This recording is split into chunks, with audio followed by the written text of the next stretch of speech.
Oke, bismillahirrahmanirrahim. Assalamualaikum warahmatullahi wabarakatuh. Waalaikumsalam. Aduh, selamat pagi teman-teman. Bagaimana kabarnya? Baik. Baik, alhamdulillah. Oke, alhamdulillah kalau begitu. Kalau begitu, perkenalkan, saya selaku host di sini mungkin akan ingin berbincang-bincang tentang kesehatan mental yang sangat krusial, sangat genting di Indonesia kali ini. Mungkin bisa diperkenalkan dulu kepada penonton, teman-teman kita di sini. Assalamualaikum, perkenalkan saya Hanif Latifah Nizuli dari NIM 231070 117. Saya Ratu Latifah Marsa, belakangnya 033. Oke. Dan saya Muhammad Ihsan Ismail kita dari kelompok 9 yang insya Allah akan membahas kesehatan mental. Kesehatan mental Dan juga faktor pendidikan yang dipengaruhi oleh keluarga. Oke. Seperti yang sudah disebutkan dan dijelaskan oleh Pak Jiti pada pertemuan kita di sebelumnya ya. Bahwa pendidikan ini termasuk ke dalam ketrilembagaan, trisentra pendidikan dalam kelembagaan. Ya. Oke, menurut kalian seberapa penting sih dalam aspek keluarga ini dalam pendidikannya? Tentu keluarga itu membawa aspek yang sangat penting ya, karena dengan kita dilahirkan dalam suatu keluarga itu secara alamiah itu kita sudah mendapatkan pendidikan yang layak dari orang tua secara otomatis tanpa adanya persyaratan, baik itu dari segi komersialisasi. Jadi tanpa adanya promosi, keluarga itu pasti sudah memiliki kewajiban untuk membentuk generasi berikutnya itu menjadi pribadi yang unggul dan berkarakter untuk bangsa. Oke, tapi menurut Kak Ratu gimana nih? Hampir sama, karena yang pernah saya baca itu keluarga itu seperti kayak keluarga itu kan ada ibu itu kan madrasatul ula. Seperti jadi, kita tahu. Iya benar, keluarga itu ya untuk membangun karakter anaknya, untuk jadi kayak sekolah pertama lah untuk segalanya, entah dari psikisnya, entah dari ilmu pengetahuannya juga. Siap, terima kasih Kak Ratu. Oke, mungkin kita mencoba lebih kerucut lagi nih. Oke. Dalam keluarga itu sendiri, pendidikan yang diberikan oleh keluarga itu faktor-faktor apa saja sih yang sangat penting? Faktor ekonomi tentu. Kita memerlukan stabilitas ekonomi, di mana ketika anak tersebut itu memiliki potensi dalam suatu bidang tertentu, itu tanpa adanya kestabilan ekonomi dalam keluarga, dia akan menutup kemungkinan untuk bisa terfasilitasi. Karena kalau dilihat dibandingin sih, kita melakukan komparisasi dari zaman dulu sama sekarang itu beda, karena zaman dulu itu kan keluarga lebih berperan sebagai pendidikan fungsional, lembaga pendidikan fungsional. Sekarang itu kan udah digital, udah makin ini ya meningkat. Jadi peran keluarga, terutama orang tua, itu lebih menjurus kepada sisi moderator atau fasilitator. Jadi itulah yang membuat kenapa ekonomi itu menjadi hal yang sangat penting, itu perlu dipertahankan. Mungkin sebelum ke Kak Ratu, saya juga ingin membahas tentang ekonomi keluarga ini. Ya, saya sangat setuju tadi apa yang disebutkan oleh Kak Hanif, bahwa memang ekonomi itu memang sepenting itu ternyata. Ya walaupun kita tidak bisa menyalahkan tentang privilege yang ini kita dapatkan, tapi para teman-teman di sana tidak usah berkusar hati, karena masih banyak faktor-faktor yang menurut kita dan menurut saya lebih penting daripada ekonomi ini. Oke, mungkin dari Kak Ratu gimana nih faktor-faktor yang lain? Kalau menurut saya itu adanya komunikasi yang kuat antar anggota keluarga.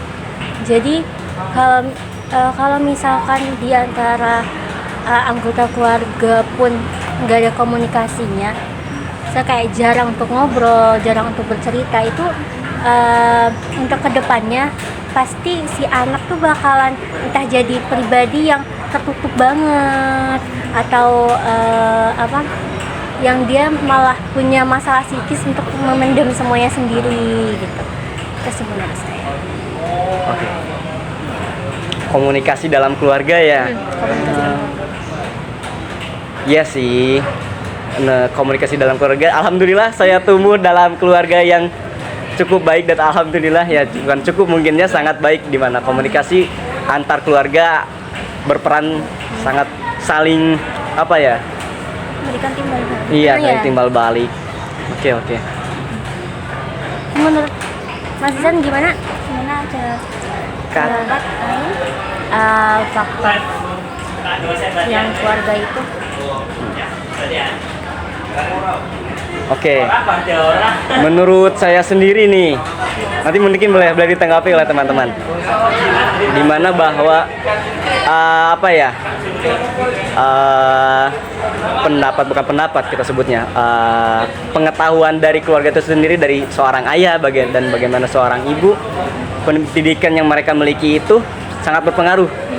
Dimana nanti ketika seorang ayah memberikan mendidik sang anak, sehingga nanti sang anak juga pasti akan tumbuh dan berkembang akan baik pula. Dan tentu saja membahas pengetahuan seorang orang tua tidak jauh dari bagaimana mereka memiliki pengetahuan tentang agama. Iya. Oke. Kuatnya spiritualitas juga menjadi faktor. Itu Kasihkan agama tersebut. jadi sangat kuat untuk pembangunan karakter anak. Membuat karakter pada anak. Tapi mungkin kita mencoba lompat keluar dulu. Menurut teman-teman apa sih ideal dalam sebuah keluarga yang bagaimana mereka mendidik dalam anak kan kita tentu tahu ada yang anak yang bagaimana seorang ayah dan ibunya mendidik anak itu kayak apa sih dicengkang gitu. Disebutnya apa sih istilahnya? Nah, ya street parents. Menurut teman-teman itu gimana tuh? Apakah salah atau oke nggak apa-apa, ternyata nggak apa-apa asalkan atau gimana pendapat tentang street parent ini? Nah, inilah peran komunikasi yang dijelaskan sama Mbak Ratu itu bekerja. Dimana kalau misalnya orang tua itu ingin mengenal lebih baik pada si anak itu, harus ada komunikasi yang implisit serta eksplisit, dimana orang tua bisa memberikan observasi atau dia bisa mengobservasi anaknya kira-kira dia itu pengennya digimanain sih. Terus habis itu kalau komunikasi eksplisitnya itu dia bisa mengajak diskusi. Nah, misalnya ayah atau ibu itu pengennya kamu itu jadi orang yang begini. Nah, itu nggak semua tentu semua orang tua yang normal itu menginginkan anaknya itu kan baik gitu loh. Nah, tapi itu kadang bisa menjerumus ke parents tadi. Maka di situ perlu adanya komunikasi yang baik dari yang tadi observasi dan juga diskusi yang melibatkan emosional. Seperti bagaimana nanti orang tua itu bisa tahu menahu tentang apa sih minat dan bakat anak, lalu karakter anak itu sendiri. Nah, ketika kita menjumpai di luar sana ada strict parents, itu berarti itu menjadi indikasi bahwasanya mereka belum bisa saling mengenal dengan baik. Karena anak masih tertekan, orang tua berkeinginan demikian, nah itu kan berkontra. Nah, jadi itu yang perlu kita bangun, komunikasi yang baik. Terus ada lagi pendapat? Bisa? Kalau dari saya itu sebenarnya strict parents itu ada baiknya ada buruknya. Baiknya jadi kita tuh kayak punya kehati-hatian gitu, karena kan kamu nggak boleh ini pasti ada alasan kenapa nggak bolehnya. Oh iya. Nah kayak jadi kita tadi kayak jadi punya kewaspadaan lah gitu. Nah tapi buruknya ke sosialnya, ke lingkungan sosialnya. Jadi kalau misalkan anak-anak yang strict parents itu pasti yang pernah saya dengar itu pasti dia orangnya yang tertutup juga. Dia bersosialisasi dengan teman-temannya pun jadi kurang, karena tadi kan dikekang kan, kayak nggak boleh keluar rumah, nggak boleh ini, nggak boleh itu. Tidak bisa mengekspresikan dirinya. Nggak bisa.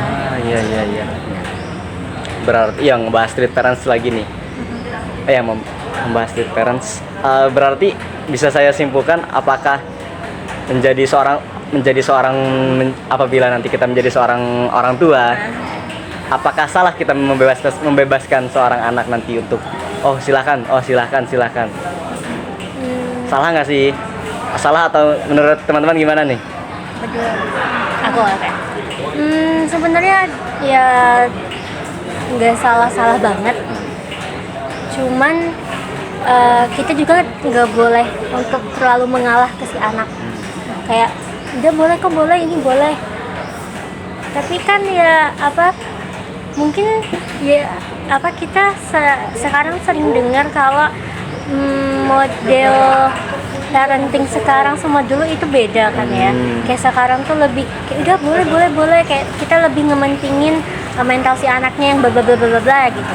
Tapi kan kalau misal menurut saya ya parenting zaman dulu itu lebih bagus. Karena kayak kita lebih ke bentuk gitu loh. Ya dari segi karakternya tadi yang kita bahas karakter, kita juga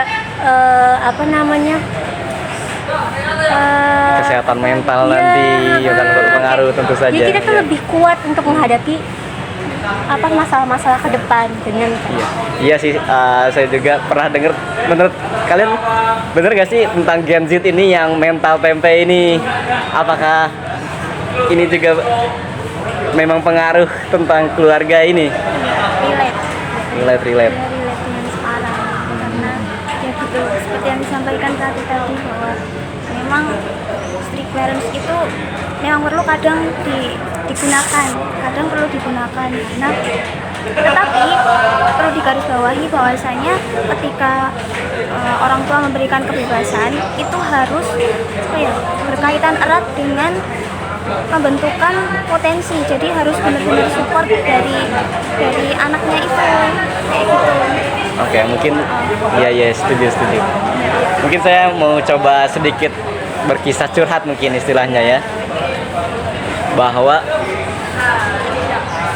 yang saya rasakan ya mungkin komunikasi yang diberikan oleh keluarga itu cukup baik, dari kakak, dari ayah, ibu.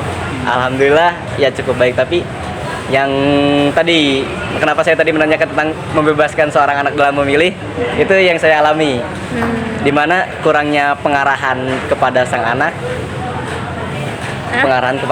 pengarahan kepada seorang anak itu kurang saya miliki, dimana terkadang ini membuat jadi anak ini ya kadang bingung mana yang benar mana yang salah. Ya tentu saja sebagai orang tua memiliki pengalaman yang lebih banyak kan. Saya harap itu bisa menjadi memberikan sang anak bukan cerita, apa disebutnya, memberikan sang anak pengetahuan itu ya, pengetahuan lah kita sebut, pengetahuan yang ini loh, bapak pernah ngalamin ini sama kayak kamu nih dari ini. Jadi kayak ada cerita lah gitu ya, ada pembelajaran. Ya itu ada pembelajaran dari seorang orang tua yang memiliki pengalaman yang lebih banyak, yang lebih jelas. Oke, setelah berbincang-bincang dengan teman-teman ini, saya ingin mengucapkan dulu terima kasih atas sudah menyempatkan waktunya. Dan setelah tadi mungkin bisa kita simpulkan bahwa memang ternyata peran keluarga sangat berpenting itu terhadap pendidikan sang anak, juga nanti berujung juga pada kesehatan mental ternyata. Oke, mungkin untuk obrolan kita kali ini dicukupkan sekian. Terima kasih pada teman-teman yang sudah menonton. Akhirul kalam, kami ucapkan Assalamualaikum warahmatullahi wabarakatuh. Terima kasih. Tidak.